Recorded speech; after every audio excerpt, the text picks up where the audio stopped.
So we have this pipe going all the way through into the frame there. Same on the other side, all the way through into the center frame. So it's all one piece. And we're putting this board here for extra support. Then we're gonna weld a rod going from there, or a C-channel or angle iron from this one to that one. And then we are going to put a plate there so it can't move that way. There, so it can't move. And hopefully that will work. Should work, hopefully. So we're gonna stick weld it on, see how it looks.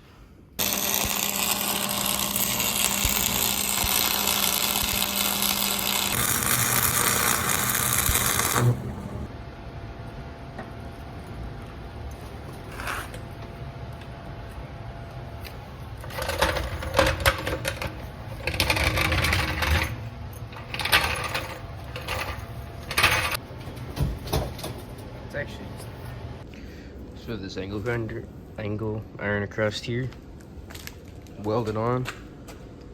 Could put a ball hitch on there and haul a normal trailer now too, and then have this on there too.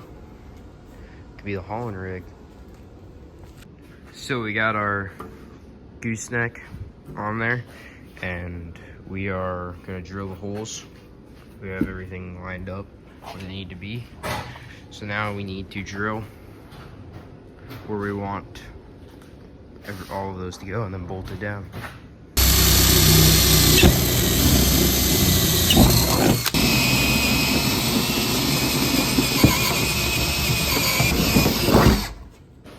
So we got bolts, the holes drilled for the bolts to go through, 4 of them to be mounted on.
That engine is cooked.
Our oversized load mud flaps are working pretty well. Yeah, there's even mud on there. Didn't get the trailer any dirty.